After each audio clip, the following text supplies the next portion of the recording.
Olive the lion. Hey, real quick before this video starts, I will bring up suicide and suicide statistics, so if that is triggering, please don't watch this video. It's just not for you. Thanks. Hey y'all, welcome to my video. Today we are going to be talking about a popular creator in the furry community, who has very openly talked about her negative views towards the queer community and talked about their support of ICE and Trump. I would like to say that this is not an attack on them, just bringing to light some of their harmful statements. Do not harass her or anyone else in this video. Anyways, for those who don't know, Alphy is a furry content creator with 10.7k followers. She is a cis woman who uses she excavator pronouns, jokingly of course, because haha, transgenders, am I right? Alphy's channel started on July 4th, 2021, making animatics about her OCs and other interests. Around a year ago, she also started making short videos about tips for Therians, quadrobics, and crafting. After they started to get more popularity surrounding their Therian and alter-human content, they made commentary videos, the first one being called 5 Signs of a Fake Therian. Soon after, she also made a video called Furries, This is Getting Out of Hand, talking about the infighting within the furry community regarding politics and Republicans. Most of her content revolves around popular niche interests and issues, typically regarding Therians, furries, ESSAs, and general crafting. Now that you know who Alphy is, we can address their views on queer people, Trump/MAGA, and their support of ICE. 2 months ago, she had posted a video on her channel called Normalizing LGBTQ+ for Children Needs to Stop. This video was a problem for a number of reasons. First off, she says that LGBTQ is being forced down the throats of children, which, as a child who grew up in a very LGBTQ positive environment, it's not. Yes, in my county, we get 1 day of gender and sexuality lessons in health class, but this is a class that can be opted out of by you or your guardians. In this lesson, we are told very vaguely that gender and sexuality are fluid spectrums, and that some people may land on the spectrum in unexpected places. So no, LGBTQ is not forced down the throats of children.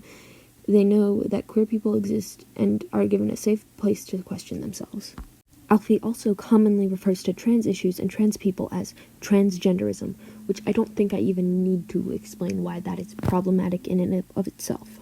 As for the video of the young person who Alphy's original video about LGBTQ stances was made for, you do not know that person's life. You do not know that kid's story. The depression likely derives from trouble at home. It's not unusual for children to be diagnosed with disorders at young ages. I personally was diagnosed with severe separation anxiety at the age of 3. One of the editors of this video was diagnosed in kindergarten with ADHD. Young people can have mental health issues, gender dysphoria that may make them identify as non-binary, and experience romantic attraction that would cause them to identify as lesbian. I personally would have identified as lesbian at that age if I had been more normalized in my life. And honestly, I wish it was, because I spent 10 plus years hating myself because I thought differently about girls. In many ways, no different from their peers, LGBTQ youth face some unique challenges that parents often feel unprepared to tackle, according to Johns Hopkins Medical, which is true. The Trevor Project says that 65% of LGBTQ youth reported bullying. That doesn't even include those who were not polled or who were too afraid to answer. Now I'm talking directly to you, Alphy. You did come off as rude, and I do disagree. To an extent. Yes, sex and sexuality shouldn't be told to an 8-year-old, but age-appropriate conversations about gender identity and relationships are important, just like conversations about consent are imperative. Alphy suggests 16 is the appropriate age to learn about these topics, but for many of us, that's just far too late. Statistics from the Trevor Project show that queer youth are 4 times more likely to attempt suicide than their peers. That isn't because of transgenderism, it's just because of the lack of support and the bullying, which 65% of LGBTQ youth report, that stems from the very rhetoric Alphy is sharing. I'm going to address ICE now. Alphy openly supports and defends ICE, plain and simple. And if you're subscribed to me and you feel the same as her, unsubscribe. She supports them and says, and I quote, "I'm kind of getting tired of people always shit-talking ICE. Like, you're literally just stereotyping an entire group of people based on the bad actions of some, which is hypocritical considering you're defending illegal immigrants." What?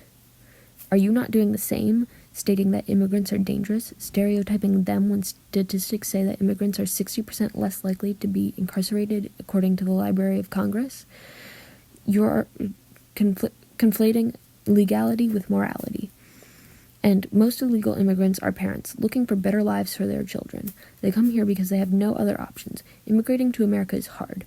I know a lawyer who stated that the bar was easier than her immigration test. And she's one of the lucky few who didn't have to wait years to even become a citizen.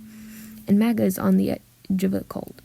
With the intense love and unquestioning loyalty for Donald Trump, the us versus them mentality, and dismissal of other opinions, and many, many more things that make political scientists and psychologists concerned. At the end of the day, Alphy's platform was built on the backs of communities, Furries and Therians, that exist specifically because people needed a space to feel more normal when the world rejected them. It's deeply ironic to use a platform built on otherness to advocate for the exclusion of others. When you speak about normalizing queer identity as a threat, or dismiss the struggles of immigrants, you are just stating out an opinion. You are contributing to the very same rhetoric that makes those suicide statistics I mentioned earlier a reality. You are pulling up the ladder behind you.